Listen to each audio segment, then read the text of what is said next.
All right, so beginning of the year, I heard Chad talking about how you recommitted yourself to the 48 team. What did that look like for you, and why was that necessary for you to kind of reset with that group?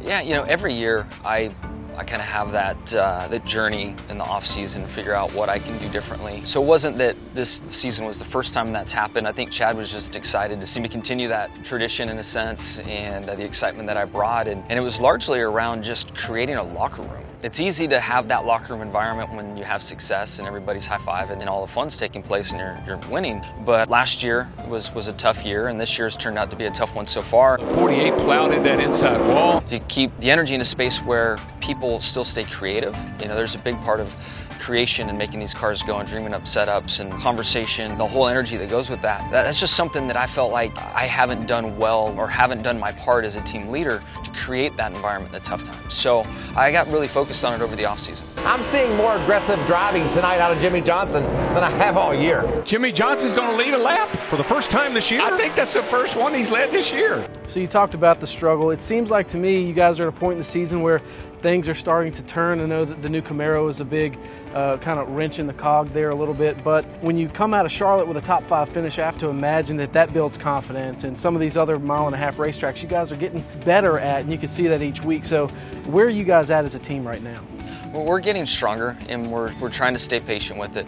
You know, it's tough to go to your best tracks and pull out a 3rd or a 5th. You know, when you show up there for years walking in the gates, like, I'm gonna take a trophy out of here today. So that's been a reset for me, especially my Cup career. You know, I look at my Busch career and other levels of racing. I've had tough points along the way, so I'm being reminded of that and just digging in deeper. You know, figuring out how I can be a better teammate. Some respects, I just need to be patient, let the team and the organization, let Hendrick Motorsports grow and get stronger. So it's not ideal right now, but I've been doing this long enough to know that it comes in cycles, and I just am eagerly awaiting for our cycle to be back on top.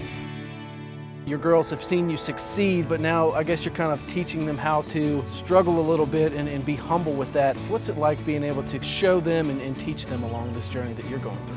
Yeah, it's been interesting. I think their age, especially my oldest at 7, her questions are just more advanced, you know, and she's so aware and hears everything, sees everything. I don't know if they really understood all the winning that went on. You know, even last year we won the 3 races. I really feel this year, though, with the age of Evie, that she's just more engaged, more involved, more aware, and it's led to a lot of different questions, and we're trying to teach her how to carry herself the right way, to handle things the right way. I can hear my voice speaking to her at times when I'm dealing with things that are tough. So it's been an interesting kind of check for myself that I didn't see coming.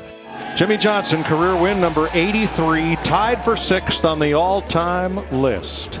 83 Premier Series wins, 7 titles. Still people out there that think that you need to prove yourself. Do you kind of get a chuckle a little bit when people think that you're washed up and done now? Yeah, I don't need to prove myself. I know that much, and I think folks that would say that, I have no chance of making them a fan. They've never been a fan, so they're never going to be a fan. You know, some want to think that my time has come and passed, and it happens for all athletes, and that could be the case. Time will tell. In my heart, I don't believe that's the case. I've never been more focused, dedicated, and having a sense of and feel of the race car. I've always loved challenges, and I look forward to proving that aspect of it wrong. You are looking at 7-time champion. Yes! Yes! I'm trying to also be very aware of the success that I've had. It's been a hell of a run. I mean, it really has. And I don't expect any sympathy from anybody out there because we're going through a tough spot. You know, it's up to me and it's up to this race team to dig in and make ourselves better and be more competitive. So I'm very much in that space and I love a good challenge. You know what I love about Jimmie Johnson? He and Chad, they were having that conversation about the car was doing this, car was doing that. They didn't panic.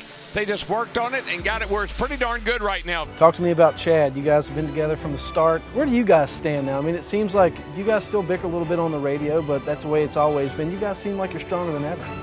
We do. I mean, we have our ups and downs, and any relationship does. And you know, with Chad and I, in the beginning, our personal and professional relationships started at the same time. And I think we've spent a lot of time making sure our personal relationship was as strong as professional. And that's been the glue that's held us together through all these years. He's highly competitive, so am I. We have different personalities and go about it different ways. But at the end of the day, we just want to win. We want to win all the time. You understand, Bud? I do. I'm not sure you understand me. I have worked to my limits inside the car. This is all that I have.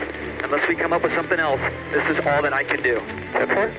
You know, it's a tough sport, and drivers have it the easiest. You know, our workload is certainly high, but nothing like a crew member or a crew chief for that matter. You know, those crew chiefs live in dog years. It's a tough road that they're on, and I started this with Chad. It'd be nice to finish it with him. He's made it known along the way that my end point could very well be different than his, just due to that point alone, but it's been a heck of a journey with him.